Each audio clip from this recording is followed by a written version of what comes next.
What if I told you there's a better way to invest your money than if you're investing in mutual funds, the stock market, or even investing through your 401k? I'm specifically talking about investing in alternative assets. The reason you probably haven't heard of them is because it's not part of what we typically hear from the media.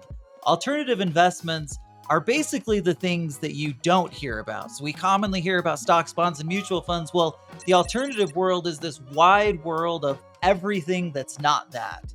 Some examples of that would be things like real estate, business, notes, collectibles, precious metals. There's a ton of different opportunities to invest in the alternative space. But again, most people don't know about it because of that hype machine we know as the media. So let's dive into what alternative assets are, alternative investments are, and how they can be a benefit. Yeah, the first one, and maybe the biggest one, is tax savings. And I'm careful in my use of that word because when you often hear people talk about their 401k or their IRA, they try to talk about it in terms of tax savings, but you're not necessarily saving on taxes in that situation. You're just pushing it down the road and you're going to pay it later. When you invest in, I'll take an example, real estate, and you receive those tax benefits, that's actually real tax savings. In other words, that's money that you're not paying your taxes now or ever, because it literally removes the need to pay that. And it's unique to alternative assets. You can't get it in the stocks or the bonds, right? It's only if you switch over to this alternative asset category and start investing in these kinds of things that you just talked about, where you can start to create those kinds of long-term, hugely beneficial tax savings. One of the other incredible benefits that we get from investing in the alternative asset space is that we can very easily utilize leverage. Let's just think about the difference between when I put money into my mutual fund account versus if I were to buy a property, buy a piece of real estate. Typically, when I buy real estate, I'm actually putting a portion of the money down, right? So maybe I put 20 or 25% down, but I'm actually able to purchase something 3 or 4 times greater than that. Now, what that means is that as the asset appreciates, I'm not just getting a return on the money that I put into it, I'm actually getting a return on the full asset value. And by doing that, I can create a return that's more significant and more easily obtained than if the underlying investment has to do all of the heavy lifting. So leverage is a really big reason as to why we love the alternative investment space. And it amplifies all of the things. So I just talked about the tax benefits. Well, you get more tax benefits when you use leverage. We talk about the kind of return you can expect.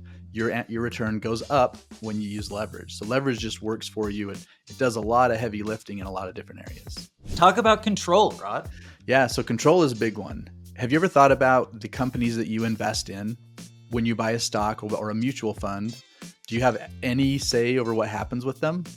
Absolutely not, right?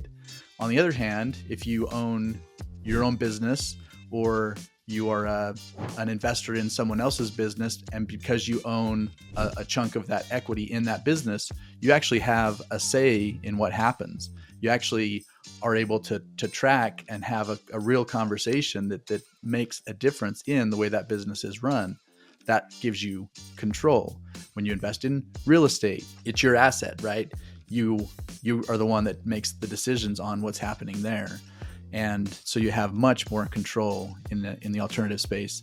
And you don't have to, right? You could buy into, for example, real estate syndication, which means it acts a little more like a mutual fund. You're less hands-on. You don't have as much of a say. Like, you could choose to do those things even in the alternative space.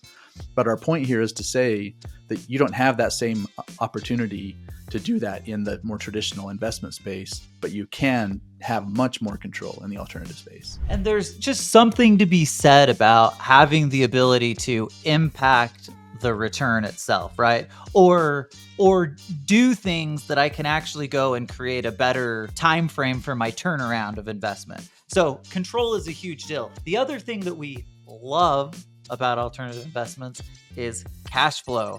Now, when we think about the difference between typical investments, mutual funds, stocks, bonds, mutual funds, like, there can be an element of cash flow that exists within those, but that's not typically what they're good at doing, right?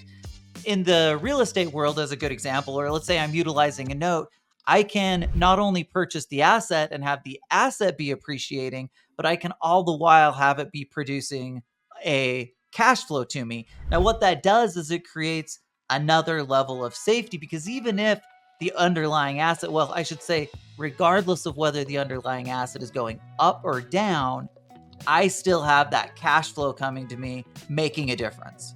Okay, Rod, so let's switch gears for a second and let's talk a little bit about some of the primary risks that are associated with the alternative investment space, because we want to have full disclosure, especially if this is the first time you're hearing about alternatives. We want to make sure that you understand both the pros, those opportunities that exist, but also that you're considering the risks and potential challenges that come with it. Yeah, well, one of the first ones that come to mind is liquidity. All that means is that you have cash on hand to take care of things as they may come up. So, for example, if you're buying a piece of real estate and you have something that comes up and you need money now, but you didn't plan ahead, you didn't also have cash sitting in the bank to help take care of unexpected expenses or other things like that, then you could get into trouble, right?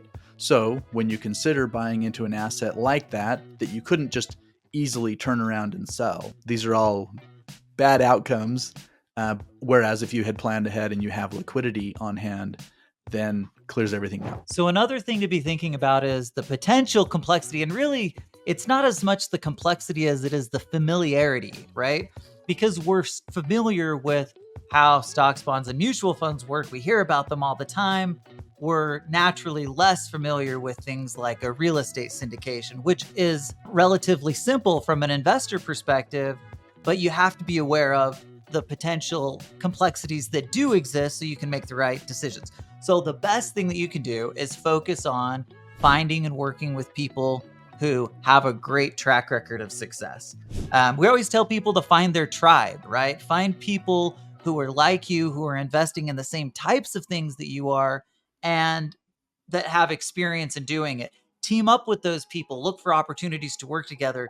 And by doing that, it'll make your investing so much more powerful than if you were to go it solo, go it alone. Yeah, and then as you do that, you're going to build up a great advisor team. And what that means is you have CPAs that aren't just filing your tax returns, but they actually know how to work with you and advise you to take advantage of all the tax savings that are available within this space.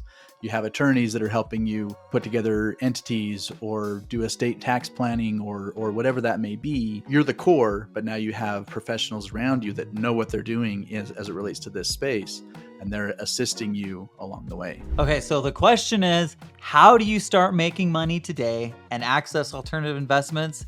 Go to investwithbenefits.com. Again, it's investwithbenefits.com, and you can reach out directly to the Money Insights team.